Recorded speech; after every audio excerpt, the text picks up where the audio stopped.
গণতন্ত্রের মূল সবক যদি আপনারা বুঝেন তাহলে তো এইটাই নিয়ম। নির্বাচন হবে, যেই দলকে মানুষ ভোট দেবে সেই দল সরকার গঠন করবে। এক দলের বদলে আরেকটা দলই তো আসবে। নাকি আপনারা চান রাজনৈতিক নির্বাচিত সরকারের পরিবর্তে আপনাদের সুবিধা মতো কোনো অনির্বাচিত সরকার থাকুক? আমার তো মনে হয় নতুন দল সেইটাই চায়, তাই না?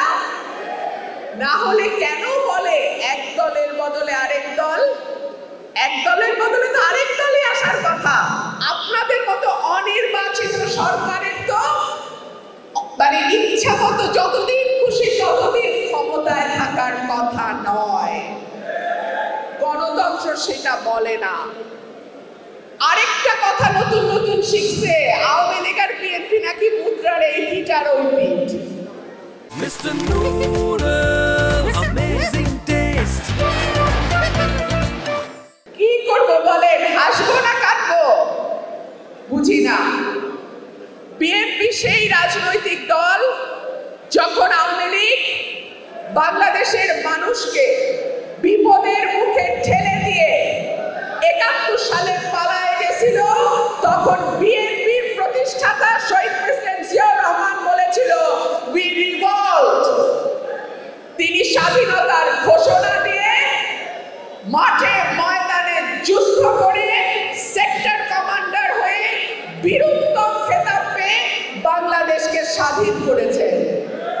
আর আওয়ামী লীগ বর্ডার পার হয়ে নিরাপদে চলে গেছে।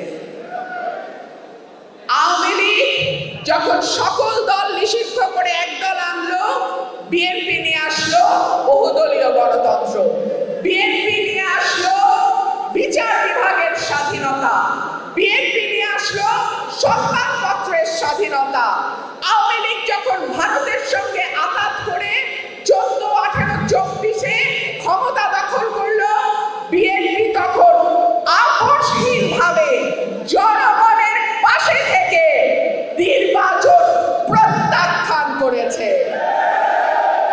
দেশনেত্রী বেগম খালেদা জিয়া চাইলে যেতে পারতেন না সংসদে, 100 বার যেতে পারতেন, কিন্তু উনি যান নাই।